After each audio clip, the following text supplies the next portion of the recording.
name is Carrie Gress. I have a PhD from Catholic University of America in philosophy. I've also written several books. I think I have 5 currently out, but the most relevant one for our purposes is the book called The Marian Option, God's Solution to a Civilization in Crisis. I want to talk about the heart of Mary and Our Lady's role in the world today.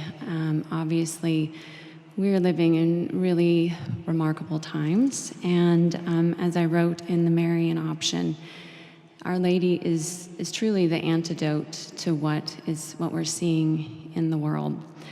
Dr. Marivalli, I liked his line about the more the merrier. I think you could probably call this talk The More the Merrier, and you'll see why in a minute. So in talking about the heart of Our Lady today, I want to do 3 things. The first is roughly outline what has happened to women. I think that there's a lot of angst and irritation, frustration, all kinds of awful feeling towards women in general because of what has happened to women, and I want to kind of go into that a little bit. But I also want to talk about why this has happened. It's no accident that women have been attacked in these last 50 or 60 years, and much of this has to do with who women are and what our relationship is to Mary. And then finally, I want to talk about the heart of Mary as the antidote to all that ails us in this current situation as the co-redeemer in the world today. So, what's happened to women? When I was writing The Marian Option, I was really struck by the fact that so many people, both secular and religious, talk about Our Lady as the most powerful woman in the world. And it occurred to me that she is all-powerful, that she has such an incredible influence in the world. But I was also noticing that whenever there was discussion about Mary and Christ, it was usually put in the context of them as the new Adam and the new Eve. So you had Adam and Eve, and then Mary and Christ as the new Adam and the new Eve. So at one point during the election cycle, the presidential election cycle, I was really struck by the fact that another woman could potentially become the most powerful woman in the world were she to be elected. And it struck me that everything about her was diametrically opposed to who Our Lady is, that all of her values were directly contrary to Mary's heart. So I saw, we have this idea of an Antichrist that St. John talks about, both as a person, but also as a spirit. John speaks of a spirit of the Antichrist. And so I realized, I wonder if there's a spirit of the Antimary that's alive in the world today. I wonder if we as a culture have been swept away by this anti-Marian spirit that is directly targeting Mary and all that she represents. So I started really looking into this, and some people would say, well, women have always been, some have been vicious, some have been virtuous. This is just the way things have always been. But if one statistic really has stuck with me, and that, of course, is abortion and the abortion numbers. If you look at history and who usually killed whom, it's usually soldiers killing other soldiers, strangers killing other strangers. You have maybe instances of civil war where it's brother killing brother or cousins killing cousins, family feuds, those kinds of things, where you may have people that were family members killing each other. But somehow in the 1960s and 70s, that all changed. And even as the Vietnam War is ending, abortion was legalized. the Vietnam War, I think the U.S. total of casualties was 58,000 U.S. servicemen were killed in Vietnam. We currently kill 3,000 babies a day. We, in 3 weeks, kill the same number, or more people than were killed in the Vietnam War. And not only is it that we're killing them, but it's mothers are killing their own children. So the most tender, wonderful of relationships known to man, and yet that is the relationship that has really been torn asunder and has become so culturally pervasive. So that alone was enough to get me looking, okay, is there more to this anti-Marian spirit? So I started looking into celebrities and different things that people were doing in the culture. And sure enough, there's a new prevalence of goddess worship that has made its way into the culture. Beyonce presented at the Academy Awards dressed as a goddess, performed that way. Madonna, of course, which, she might be the poster child here, given her name and all that she has done for the Antimary. But nevertheless, she's performed at the Super Bowl wearing horned helmet, appearing as a goddess, all kinds of satanic symbolism in her presentation. So I started looking at more, what are these goddesses representing? Even Wicca, there's a rise in Wicca, and a lot of the women that are practicing Wicca are calling on the goddess Diana, also the name Artemis in Greek. So there's a lot of movement going on that I think we have been not paying attention to. But the one name that I found repeatedly was Lilith. Lilith is a name of a goddess that goes all the way back to ancient history. She's mentioned in the Epic of Gilgamesh.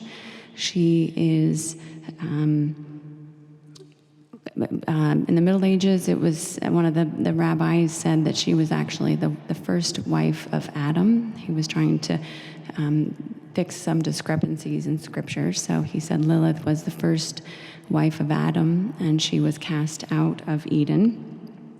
But even the word lullaby is Arabic for Lilith, keep Lilith away. Lilith is considered a night terror. She is also, James Joyce has called her the patron demon or the patroness of abortion. And she's lauded in a lot of feminist literature. There's poetry written for her. There was a music festival called Lilith Fair last year when the Houston floods happened. A fund was put together called the Lilith Fund so that abortions could be performed on babies that were conceived during the storms. And Michelangelo has painted her. George MacDonald, Victor Hugo, and C.S. Lewis have all written about her. Jadis, who is the White Witch in the Narnia tales, is named or is supposed to be a figurement of Lilith.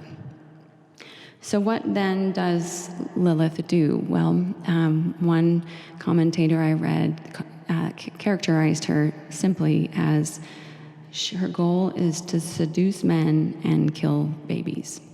So it shouldn't strike us as unusual then that this woman would be invoked in the current culture.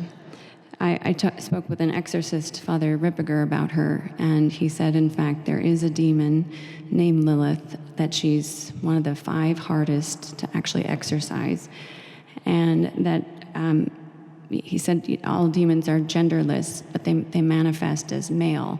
But he manifests as a woman when he's trying to trick feminists. So it's a remarkable thing to look into this and just how long of a history Lilith has culturally. But there's also a spirit of Jezebel that another exorcist told me exists. This is a woman that flaunts authority and she's referred to, she's given this symbol of being more like a spider, where she captures her prey and then she devours it. And Tolkien uses this imagery in his own book, in the Two Towers, and in the Lord of the Rings series. So in both cases, we can see that these demons are abusing the gifts that women have and turning them into something where they can become powerful. But what's fascinating about this, I mean, put the exorcists aside, put aside all of the scary demonic piece of it. I think what these stories have done, because these Lilith and stories about her and others have been myths that have been teaching tools for cultures for centuries, since millennia, really. And what they have taught women is that when you grasp at power in this way, it's not going to work.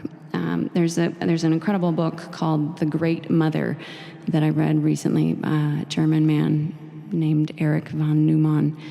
And he goes through and analyzes every matriarchal culture.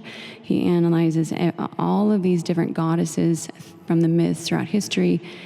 And every single case, when the matriarchal culture happens and the women are grasping at power that is rightly masculine power, terrible things happen. He describes, von Neumann describes the woman, these goddesses, as the terrible mothers, because they end up reducing men to nothing, or to sort of mere passivity, and it just never works out.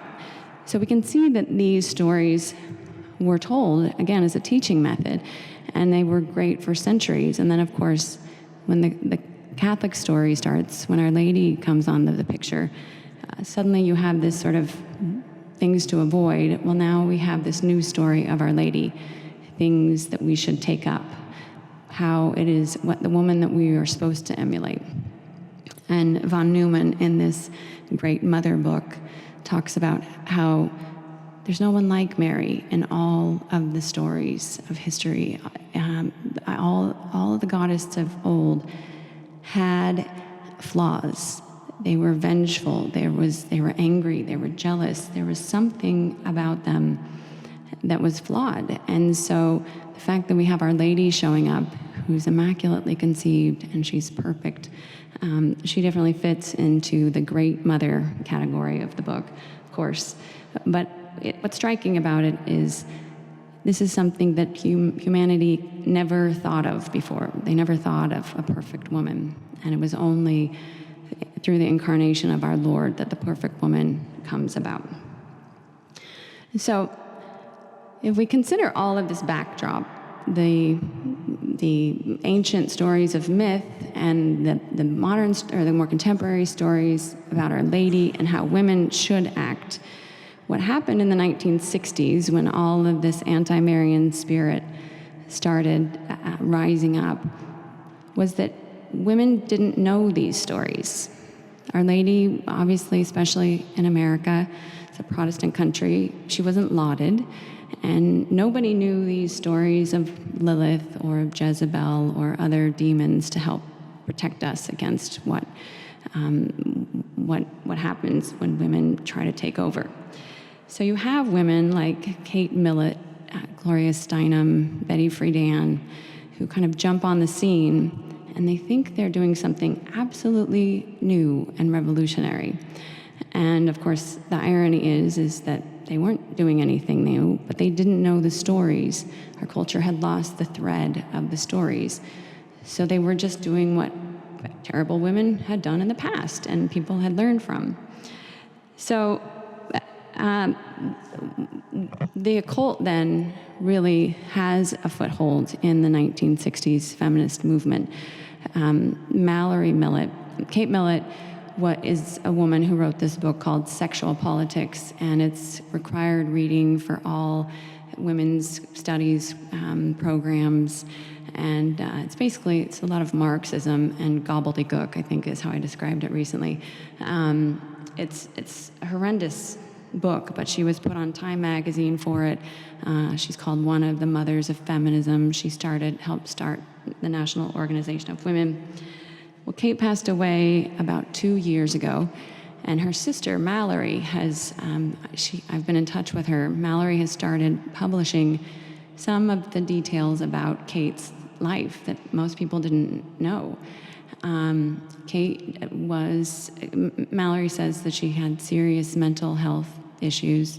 She was in and out of mental hospitals. She was a lesbian. She died in Paris with her partner. And she was a very tragic figure because she just was so incredibly unhappy for most of her life. But sure, she was hugely instrumental in helping promote the women's movement. And Mallory tells stories about things that these women did and how they promoted the movement. Mallory says that one night she went to dinner and she showed up at one of these women's flats or apartments in New York, and there were 12 women sitting around a table naked with a boa constrictor. She doesn't know what happened next because she ran out of the room as fast as she could, and I don't think ever went back. Mallory is now practicing Catholic and just a wonderful woman. But she also, Mallory was also told me about how Kate Millett and friends had this type of anti-litany that when they would get together for consciousness-raising events, they would pray this litany. It went like this: "Why are we here today?" The chairman asked. "To make revolution," they answered. "What kind of revolution?" "The cultural revolution." "And how do we make a cultural revolution?" "By destroying the American family." "How do we destroy the family?" "By destroying the American patriarch." "And how do we destroy the American patriarch?" "By taking away his power." "How do we do that?" "By destroying monogamy." "How can we destroy monogamy?" "By promoting promiscuity, eroticism, prostitution, abortion, and homosexuality." So this was something they would chant at all of their meetings. This was their real goal.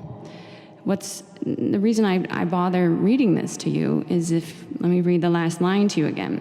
They've achieved everything they wanted by promoting promiscuity, eroticism, prostitution, abortion, and homosexuality. All of those things have happened because they were able to use American women as evangelists, both middle class and upper class women, and it trickled down to lower class women as sort of evangelists for their mission. And what ended up happening, and of course there are a lot of Marxist tones to this. It was a very Marxist program that they were presenting here. But at the heart of it is this idea that you can change human nature, that human nature can be changed, and we can have all of these things happen and still have a healthy, thriving culture, which of course is not the case. Sue Ellen Browder, who many of you may have seen her book called Subverted, Ignatius Press published it. She worked for Cosmopolitan magazine for many years, and of course she said, we made up stories, so many stories we made up to the ideal Cosmo woman, and people didn't know we were lying. But Sue Ellen finally got pregnant, and she said, when you worked for Cosmo, you could do anything you wanted, but you could not be a virgin and you could not be a mother. And so she was fired. So it's shocking to think about how the feminist movement has really targeted virginity and motherhood, which of course translates very easily into the Virgin Mother. These are the two specific targets that women have really mastered. So, not just content to stay within their own circles in New York, we have this anti-evangelization that happened in all of America, and we're still living with it. I know I didn't realize just how prevalent this culture has become, but if you look at our media, everything is controlled by women who love this narrative, who want to see this kind of narrative play out. Fashion magazine is completely on board with this. Politics is on board with all of this. Hollywood, universities, there are very few public places where we can go with different values. And I know all of us feel that keenly, but it was striking to me to see just how pervasive it is. And even just thinking about women who aren't for abortion, I could probably think of 5 maybe that are famous that have some kind of national platform. Otherwise, you have to be for abortion. That's really the heart of it, is this attack on femininity. And of course, it's all of these industries, especially magazines, are buttressed by the birth control industry, which it's a $4 billion industry, and they're really just doing a great job of changing or blending editorial content with advertising content. So the two are kind of indiscernible now to tell what's coming from the lobbyists and what's coming from the journalists. So the other piece that I looked at, in addition to demons and 1960s cult members, was I also looked at fairy tales. And we are a culture that is awash with emotions. And one of the things that has really struck me is to look at this ancient form of fairy tale. You have a lot of very unhappy women who have some kind of power, and they're afraid that they're going to lose it. So they're envious of the Snow Whites and the Cinderellas. They see these younger, more beautiful women as a threat. So how does this play out in our own culture? Well, we have the same pattern happening, but the negative emotions are not directed at Cinderella or Snow White. They are directed at men, and they are directed at children. The men are really feeling the brunt of this, of the envy that women have directed at men. This discussion of toxic masculinity, of trying to destroy good, authentic manliness, of the patriarchy. All of that is part of what they're trying to do. And then, of course, children are in the way, so we have to deal with them. We have to have some way to deal with them, and it's not uncommon to hear women say things like, we just can't get ahead unless we have birth control and abortion. So it's really this sense of we want more, we have to have it. And we can see this even with Eve. Eve is tempted by the snake with the apple, and she realizes there's more that she doesn't have yet, and so she's going after it. And this, I think, pinpoints something that I think in the church we have not done a good job of addressing, especially with women, is the fact that envy and discontent are driving so much of our actions, that we don't recognize the role that suffering can play in our lives, what authentic fruitfulness is. So these are really important pieces to understand what's motivating all of this. And I think even the Brett Kavanaugh situation just highlighted so much of what's been going on in the culture, where there's so many emotions that are driving it, and it's not about logic. It's not about making even rational arguments. It has nothing to do with evidence. It's really about where the emotions are at. So that's the highway, as Mark was talking about earlier, that the children are currently playing on. So I want to talk about next why these things are happening. There's a great story I heard a couple of years ago about this man, or this priest, who wanted vocations. And rather than start with just a young men's group, he was a farmer, and he thought, I need to go back to the soil. I need to figure out where to start, because you can't have good fruit if you don't have good soil. So he started a mother's group. And in this mom's group, he helped the women grow in their faith. And then after that, he started a couples group, the women and the men, husbands and wives. Then after that, he started the men's group, and then a father and son group, mother-daughter group, and then finally he started a group for young men and women discerning. And what did this priest know? Well, he knew, and he got a lot of vocations out of it, but he knew that women were really the soil of a culture. I was thinking about this last night as I flew in. I mentioned this once in Washington, D.C., and you can hear the murmuring. Is she saying that women are dirt? As I'm flying in, I realized they're going to know what soil is out here, how important good soil is for a real crop. And I think this is what Satan is doing. What he recognizes is if he gets women, he gets everybody.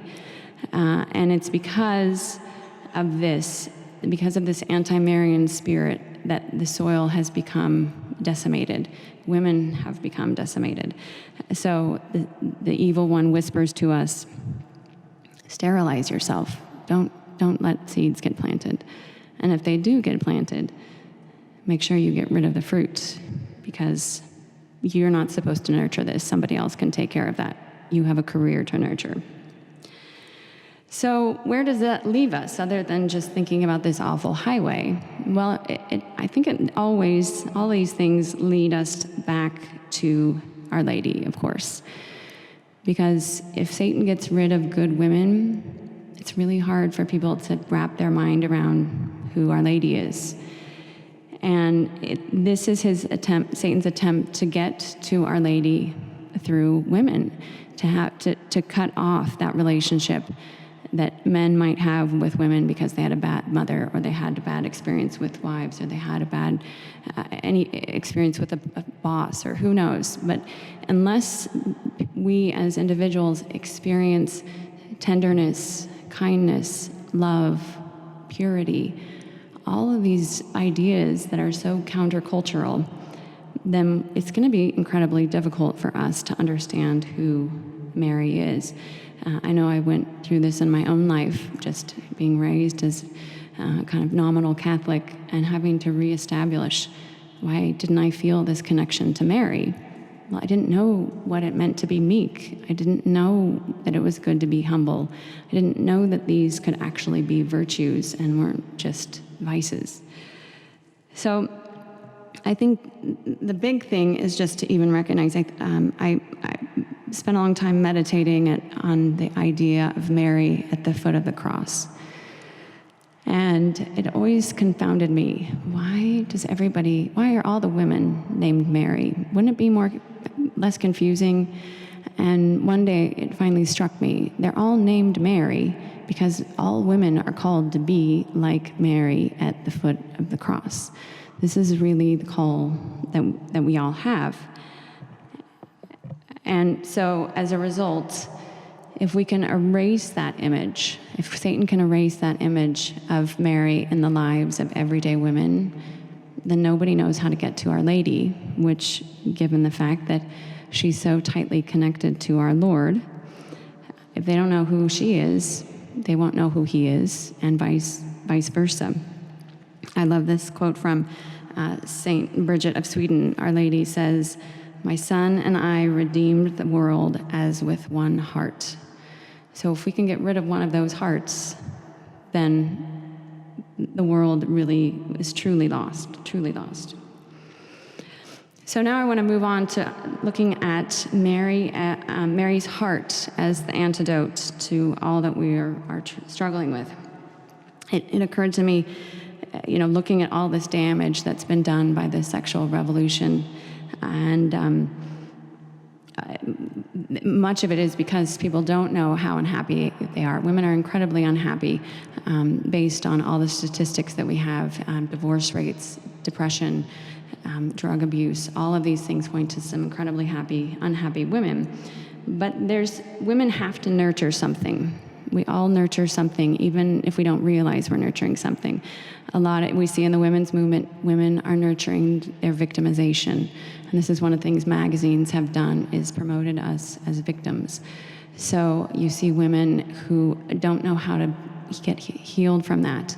They're angry, they're bitter, they're frustrated, they're scapegoating. And it struck me, if somebody wants to be a victim, Our Lady could have been a victim.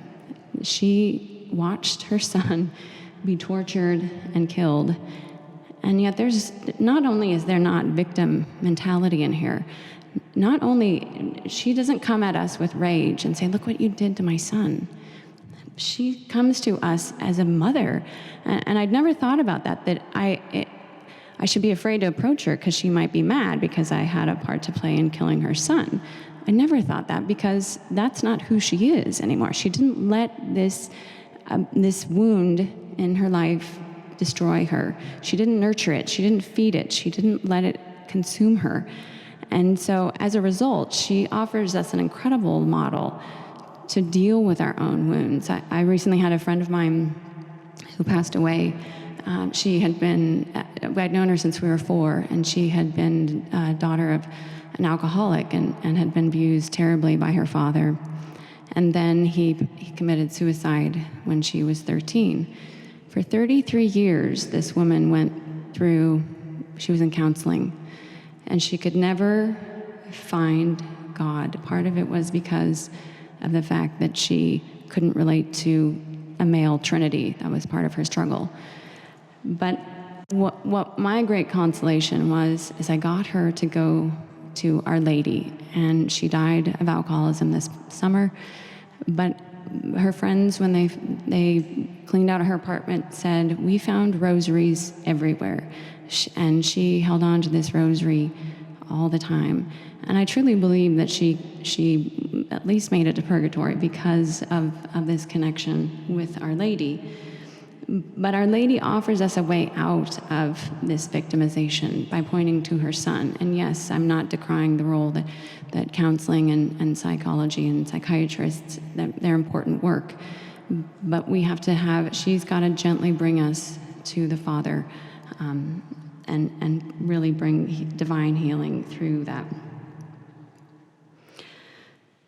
So Our Lady then offers us she gives us an incredible way to get beyond ourselves, beyond our own wounds, but also beyond the culture, where she can teach us slowly what these virtues are, what these tools are. We know that God always sends antidotes to the problems, and I talk about this a great deal in the Marian option. He sends an antidote to the problems of the age. So St. Benedict came as Rome is crumbling. St. Francis, the little poor man, comes as the church is choking in riches. St. Ignatius and the Jesuits come during the Reformation. So all of this background information that I just gave you about women and this idea of an anti-woman is to point to the fact that the antidote is truly Our Lady. She is the one that can bring healing to us. And this is one of the reasons why it's this timing of this idea of Coredemptrix is so important, because of the fact that she has the capacity to conquer this Antimary.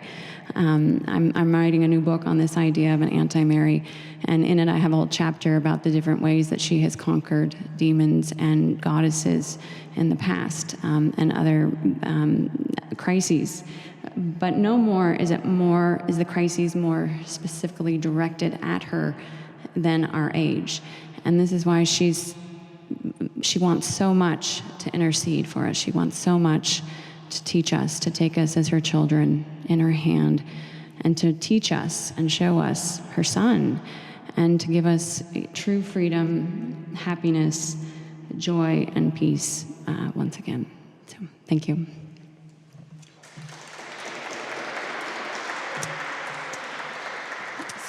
I'm happy to take some questions.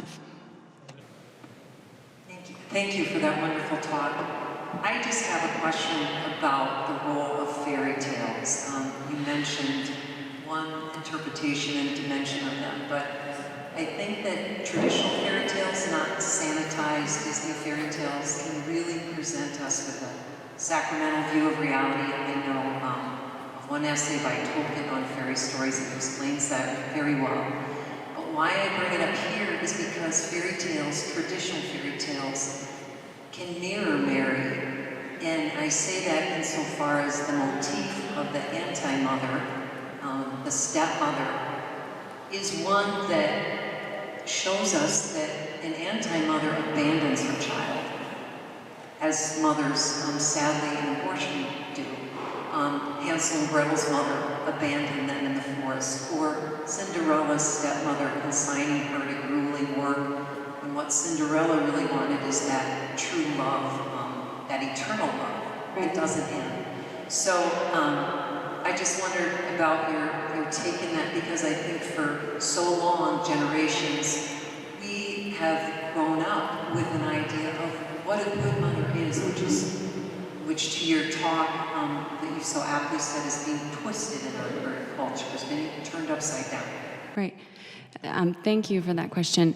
Yeah, I think fairy tales are fascinating because they have that moral element. I mean, this is the beauty of storytelling and the importance of it. And suddenly we became too sophisticated for it, and that's when everything kind of fell apart. Was, if you think about feminism, it's aloof sophistication is really what they're promoting. So I think that, yes, story tales are incredible tools, and really all these stories. Alistair McIntyre, whom I wrote my dissertation on for my PhD, does some amazing work about the importance of storytelling and how, because we've lost it, we lose so much of a culture, and how it really can be a teaching tool. But, the other reality is we had stories, but we also had the example of a lot of women. And I tell this story about a woman that passed away about 10 years ago. Her name was Mamu. And Mamu, she was a large woman. She had a large family. She had like 100 great-grandchildren. Just huge family, 6 kids, and it just kept growing from there. Really devout and lovely, and she had a home on the Chesapeake Bay where she would welcome people for retreats. She had a chapel in her home, and she was just the epitome of this grandmother that I would go and spend days with her. It would just be the two of us, and we would just sit and talk, and I would just listen to her story after story. But she offered advice to everybody that she knew, and she was just this amazing woman. And I think what's happened because of the fact, and the book that I wrote called Ultimate Makeover, The Transforming Power of Motherhood, goes into this. Because we shirk motherhood, this really vital piece, and I would say all women are called to motherhood. We're all called to nurture in different ways, spiritually or physically, so I'm not just talking about physical motherhood. But because of that shirking of motherhood, major pieces of our personality just don't develop. So I have friends. One friend, she said, when I have to tell my mother-in-law that I'm pregnant, we already have 4 kids, she's going to be mad. And it's not like I'm 17 and unmarried. She said, I have a great husband. We have plenty of money. But this future grandmother of a 5th child doesn't get it. She doesn't want children. Any more children. And so it's this dynamic that also is missing, is that generational piece of what great women, mothers and grandmothers and spiritual directors look like. I think that people are missing. That's the other piece of the story that's missing, is the real icon of lived life. So. Another question. When you're in Washington, D.C., we watched all this play out by Kavanaugh mentioned a little bit. My question is, why do more women get forward and offer an alternative? We talk about the emotion. You're only like one side. Why do you think that was, to be able to at least have some balance in what was going on? That's a great question. I think what happened with the Kavanaugh situation is what's been going on for 30 years. You have media and the producers, they're the gatekeepers of who gets to speak. They're the ones that have the Rolodex, and they say, I want to talk to this person, this person, this person, and it's all the same people with the same message.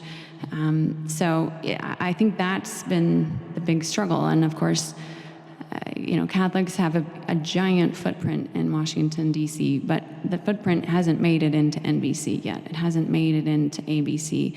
They're not interested in promoting us because we're pro-life. So that's really what it comes down to, is they control it so tightly as far as who they're going to promote. And I think Sarah Palin is a perfect example. I mean, politics aside, this is a woman who was a rising star as a governor, and she was flattened as far as her career's over, generally speaking, as a politician. And that's kind of what they do to women. So, why isn't Helen Alvarez a household name? Why isn't Marianne Glendon a household name? It's because they control all of it.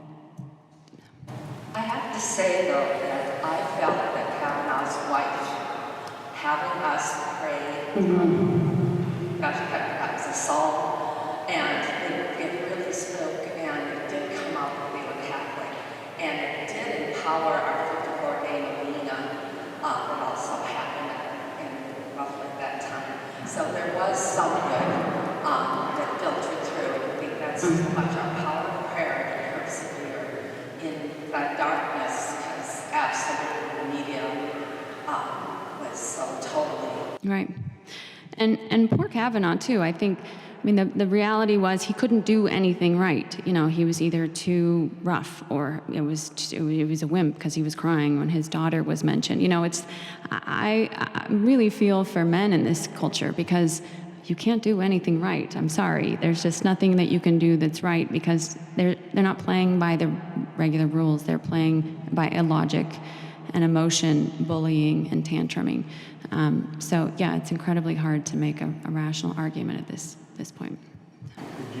Would you recommend Pope John Paul II's Dignity and Vocation of Women for a lot of women to understand that? Yeah, I think that is a great place to start. I think that I know John Paul's work well. I wrote my master's thesis on his work. My first dissertation topic was on his concept of culture. I wrote a book with George Weigel on John Paul II. So I think I can fairly say that's an important document, but I think that we as women can spread out a little bit more. I think we need to start exploring more different ways to communicate this to people. I've just started a new project called Theology of Home, and it's really focusing on what the home is meant to be. We all long for a home. We all hopefully have a home. We know when we're homeless, there are a few things worse. And yet no one wants to be a homemaker and make an amazing place for other people where they can grow spiritually and physically and be safe and protected. So I think that, I hope St. Pope John Paul isn't upset with me, but I think that I can safely say that he would want women to go beyond what he's done, beyond that one document, and try and find ways to reach people. And there are a lot of different movements out there. Endow is another great group that does work in all kinds of sites online. But I think we can do, I think there's a lot more room for talking about this. Thank you, Carrie, for your very rich presentation. You're obviously younger than I, and you would have a better sense of this, but I remember the peak of Catholic feminist movement, and some of it was very hostile to the Blessed Mother. That she was an unrealistic model because you have a virgin mother. Mothers are not virgins, and virgins are not mothers. And then that Mary Danley from Boston College was utterly hostile to the Blessed Mother, calling her the ultimate rape victim of male patriarchy. But my sense is that this peaked, this Catholic feminist movement, and there's a new Catholic feminism now, represented by scholars like you and Helen Alvarez and others. do you think that Rosemary Radford Ruther type of feminism has declined? Great question. Yes, I think it's gone. Thanks be to God. Well, almost gone. There's a few pieces remaining. My spiritual director, when I was telling him about this book I'm writing on the Antimary, said, how is this different than that 1990s book called Ungodly Rage that is all about radical Catholic feminism? So I went back and I read the book, and there's so much in that book that is reported that has just disappeared. There's so many of these angry religious that are gone. Their voices no longer being heard. So as far as women, I think that there's definitely a new spirit and openness, and largely because women are tired of, there's only so much time you can spend trying to be best men or do what men can do. I mean, we've kind of done everything that can be done, aside from physical limitations front lines of the Marines or whatnot. But I think women are tired of being told that they shouldn't have children and they have to put their career first. And a lot of women that have done that are now miserable because they don't have families. They're seeing this empty future. So all the things that women were reacting to are seemingly slowly coming full circle, and it's almost seems like there's kind of this division that's happening where you have those who are on the left that are still incredibly angry and bitter and driven by their madness, and then you have other people who are saying, in fact, there was an article in this site called The Cut, which is run by, I think, the New Yorker, and it's all about women's, and it's not Catholic, not remotely Catholic. In fact, it's pretty awful. But I read an interview with 3 women who were very powerful executives, and they said things like, I just want to go bake bread. I want to go start a garden. I want to go home and have a bunch of children. The sheen has worn off, I think, this sense of, we can do whatever men can do kind of attitude. So I think that's a step in the right direction. That's it. We're going to have Mass here shortly. Once again, thank you, Dr. for the very nice presentation.